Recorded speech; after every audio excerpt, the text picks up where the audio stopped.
अस्सलाम वालेकुम dear students. मैं उम्मीद करता हूँ कि आप लोग खैरियत से होंगे और एंजॉय कर रहे होंगे अपने ऑनलाइन लेक्चर्स को। अभी तक पता नहीं कितने लेक्चर्स आए हैं या नहीं आए, ये मैं नहीं जानता।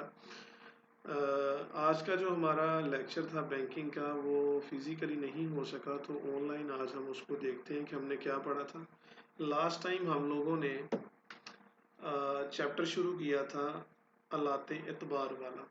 उसमें हमने देखा था कि अलाते एतबार जो हैं वो दो तरह के होते हैं, तहवील पजीर अलाते एतबार और गैर तहवील पजीर अलाते एतबार। तो तहवील पजीर अलाते एतबार को हमने शुरू किया था। तहवील पजीर अलाते एतबार में हमने चेक शुरू किया था, जिसमें हमने मेरे पास यहाँ पे मौजूद है चेक देखा था, चेक की खसूसियात देखी थी। आज हम ज़रा चेक के फ़वाइद पढ़ लेते हैं। तो चेक के जो फ़वाइद हैं उसमें सबसे पहले जी बैंक बतौर गवाह। तो जब आप चेक के ज़रिए बैंक से रकम निकलवाते हैं ना, तो बैंक इसमें गवाह बन जाता है कि जी इस बंदे के अकाउंट से फ़लाँ डेट को चेक के ज़रिए रकम निकली है। तो उसमें फिर हेरा फेरी का कोई चांस नहीं रह जाता। नेक्स्ट हमारे पास है आसान अदायगी। तो जैसा कि कारोबार बढ़ रहे हैं, लेन देन ज़्यादा हो रहा है, अमाउंट्स ज़्यादा पे करनी पड़ती हैं, तो चेक के ज़रिए आप बड़ी से बड़ी रकम का लेन देन आसानी के साथ कर सकते हैं। महफूज तरीका अदायगी है, बड़ी से बड़ी रकम आप बड़ी आसानी से बड़ी हिफाजत के साथ जो है वो अदा कर सकते हैं। सस्ता तरीका अदायगी है, इसमें आपको रकम अदा करने के लिए कोई ज़्यादा अखराजात बर्दाश्त करना नहीं पड़ते। तो ये हम फ़ायदे इसके डिस्कस कर रहे हैं।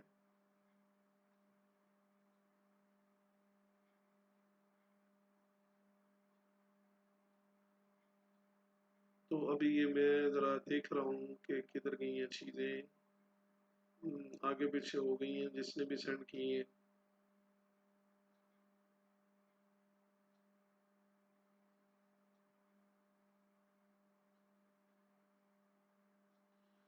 चेक के फ़वाइद हम डिस्कस कर रहे हैं।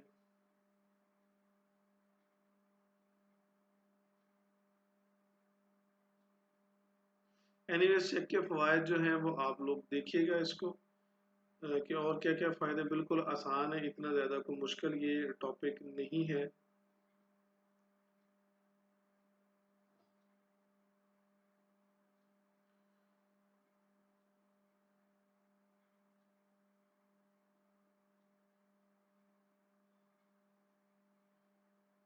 तो ये बेटा दूसरा ये है कि ये ज़र का नेमुल बदल है। तो चेक को ज़र की अदायगी के लिए हम इस्तेमाल करते हैं, तो चेक जो है वो ज़र का नेमुल बदल है। आसान इंतकाल पजीरी है, एक जगह से दूसरी जगह ले जाना इसको आसान होता है। ज़र नकद का इस्तेमाल इसमें कम होता है।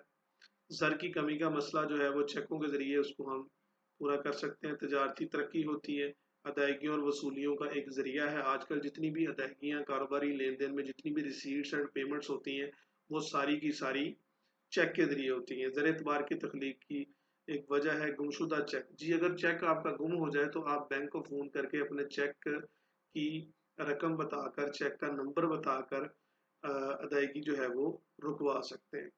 वक़्त की बचत हो जाती है, निज़ाम बैंकारी की इससे तरक्की होती है। तो ये चेक के फ़ायद हम लोग डिस्कस कर रहे हैं। मैं उम्मीद कर रहा हूँ कि आप लोगों को चीज़ें अंडरस्टैंड हो रही होंगी जो मैं यहाँ पे बात कर रहा हूँ। इससे हुकूमत के लिए भी आमदनी है। हुकूमत जो है वो मुकर्रर शरह से टैक्स लगाती है, इसके ऊपर तो इससे हुकूमत की आमदनी बढ़ती है। बैंक सर्विस चार्जेस लेता है, कमीशन लेता है, बैंक की आमदनी बढ़ती है, माशी तरक्की होती है, आसान इस्तेमाल और कंट्रोल है। उसके बाद बेटा हमारा टॉपिक है चेक की अक़साम। चेक की जो अहम अक़साम है वो है 3। सबसे पहले हमारे पास है जी हामिल चेक, उसके बाद है जी हुक्मी चेक, उसके बाद है क्रॉस चेक। हामिल चेक क्या होता है? हामिल चेक एक ऐसा चेक होता है जो किसी मखसूस शख्स के नाम नहीं लिखा जाता। यानी वो चेक जो किसी खास शख्स के नाम नहीं लिखा जाता। इस चेक के ऊपर लफ्ज बियरर को काटा नहीं जाता। एक लफ्ज चेक के ऊपर लिखा होता है बीरर, इस बीरर के लफ्ज को क्रॉस नहीं किया जाता, इसलिए इसको बीरर चेक भी कहते हैं। ये चेक जिस शख्स के पास होगा वो बैंक में जाएगा तो बैंक उसको रकम की अदायगी कर देगा। इसको हम खुला चेक या ओपन चेक भी कहते हैं। इसकी खसूसियात में अगर आप देखें तो इस की शनाख्त नहीं करवानी पड़ती जिसके पास चेक होता है। इसके ऊपर लफ्ज़ बियरर लिखा होता है। तो हामिल की मर्जी से जो है वो हुक्मी में तब्दील किया जा सकता है। इसकी मुंतकली तस्दीक के बगैर की जा सकती है। इस चेक का हामिल या पेश करंदा बैंक से रकम निकलवा सकता है। दूसरी किस्म है हुक्मी चेक। तो हुक्मी चेक हुक्म से है, ये एक ऐसा चेक है जो किसी खास बंदे के नाम पर जारी किया जाता है। मिसाल के तौर पर आपने अली के पैसे देने थे, आपने अली के नाम पे चेक जारी कर दिया, तो बैंक अली को ही रकम अदा करेगा, अली के अलावा किसी और बंदे को रकम अदा नहीं करेगा जब तक अली उस चेक की तस्दीक नहीं करेगा। अली को पेमेंट करने के लिए बैंक अली की शनाख्त करेगा, उसके लिए बैंक बायोमेट्रिक करेगा, बायोमेट्रिक वेरिफिकेशन करेगा, या चेक करेगा कि वाकई ये बंदा अली ही है। तो इसके ऊपर वसूल कुनिंदा का नाम लिखा होता है। इसको हम इंग्लिश में ऑर्डर चेक कहते हैं। तो ऐसे चेक के ऊपर बीरर का जो लफ्ज है वो काट कर ऑर्डर का लफ्ज लिखा जाता है। तो इसकी खसूसियात क्या है? सबसे पहली खसूसियत है, बीरर का लफ्ज काट कर ऑर्डर का लफ्ज लिखा होता है। इसकी अदायगी शनाख्त के बगैर नहीं होती। इस चेक को हामिल चेक में तब्दील किया जा सकता है। ये चेक ज्यादा महफूज है। हामिल चेक जहां गिर गया, जिसको मिल गया, वो रकम उसकी ले सकता है, लेकिन ये चेक जो है ये महफूज है। इस चेक की मुंतकली तस्दीक के बगैर नहीं हो सकती। सिर्फ वही शख्स इस चेक की रकम ले सकता है जिसका उस चेक के ऊपर नाम लिखा हुआ है। मिसाल के तौर पर अहमद का अगर नाम लिखा हुआ है चेक के ऊपर, तो अहमद ही चेक की रकम ले सकता है। अहमद के अलावा कोई और बंदा चेक की रकम वसूल नहीं कर सकता। तीसरी हमारे पास किस्म है क्रॉस चेक। तो अगर आप चेक के ऊपर लेफ्ट साइड पे दो मतवाजी लाइनें लगा दें तो उसे हम कहते हैं क्रॉस चेक। उन मतवाजी लाइनों के दरमियान page account only, and company या कुछ भी ना लिखें। चेक की लेफ्ट साइड के ऊपर दो मतवाजी लाइनें लगाएं, उसके अंदर कुछ भी ना लिखें, या एंड कंपनी लिख दें या पेज अकाउंट ओनली लिख दें, तो उसे हम कहते हैं क्रॉस चेक। क्रॉस चेक जो है इसकी रकम की अदायगी बैंक के काउंटर पर नहीं होती, बल्कि जिसको क्रॉस चेक दिया जाता है उस बंदे को क्रॉस चेक अपने बैंक अकाउंट में जमा करवाना पड़ता है, और उसका बैंक, जिस बैंक का चेक होता है उस बैंक से रकम लेकर उसके अकाउंट में जमा कर देता है। तो क्रॉस चेक की रकम की अदायगी काउंटर पर नहीं होती, बल्कि जिसके नाम का चेक होता है उसको इसे अपने बैंक अकाउंट में जमा करवाना पड़ता है। इसकी खसूसियात क्या है? चेक पर दो मुतवाजी तिरछी लाइनें खींची जाती हैं। तो चेक इसकी अदायगी नकद नहीं होती बल्कि अकाउंट में जमा करवाना पड़ता है। चेक का मुरतब कुनिंदा जिसने चेक जारी किया है वो चेक की करासकारी को खत्म भी कर सकता है। हामिल और हुक्मी चेक से ज्यादा महफूज है। इस चेक की मुंतकली के लिए भी तस्दीक की जरूरत होती है। अब चेक की कुछ ज़िमनी इकसाम भी हैं। ये तो थी अहम इकसाम। अहम इकसाम में कौन कौन सी थी? नंबर 1 पे हमारे पास था बीरर चेक, हामिल चेक, हुक्मी चेक और क्रॉस चेक। अब हमारे पास कुछ ज़िमनी इकसाम है, कुछ ज़ैली इकसाम है, जिनमें सबसे पहले हमारे पास है गुमशुदा चेक। तो लॉस्ट चेक वो चेक जो गुम हो जाए। अगर चेक आपके पास से आपने चेक किसी को लिख के दिया, चेक गुम हो गया, तो आप बैंक को इतला करें कि आपके अकाउंट से अदायगी रोक दी जाए। उसके बाद हमारे पास आ जाता है बच्चे जाली चेक। वो चेक जो खातादार ने खुद जारी नहीं किया होता बल्कि खातादार के अलावा किसी और बंदे ने जारी किया होता है, उसको कहते हैं जाली चेक।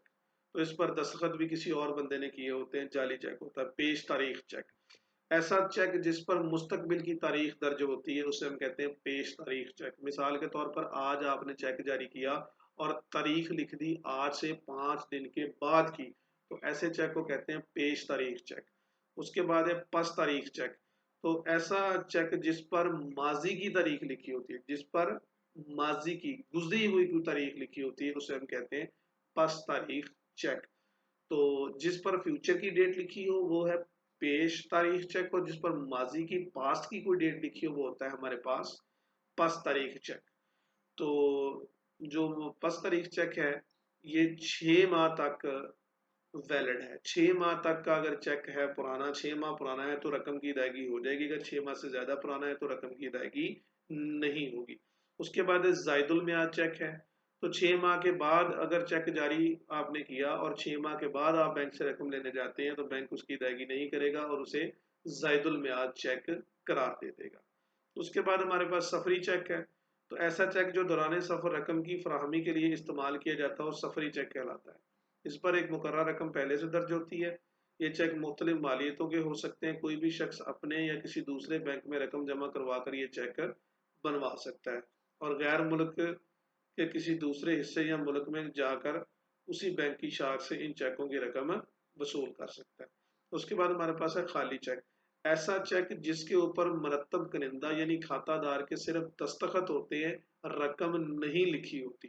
وہ چیک جس کے اوپر رقم کا خانہ خالی چھوڑا ہوتا ہے اور رقم وصول کرنے والا اپنی مرضی سے اس کے اوپر رقم لکھتا ہے، اور کھاتہ دار اپنے دستخط کر کے رقم والا حصہ خالی چھوڑ کے وصول کنندہ کو دے دیتا ہے، اور وصول کنندہ اس کے اوپر اپنی مرضی سے رقم درج کر سکتا ہے۔ تو یہ چیک کی ہم کچھ اقسام پڑھ رہے ہیں۔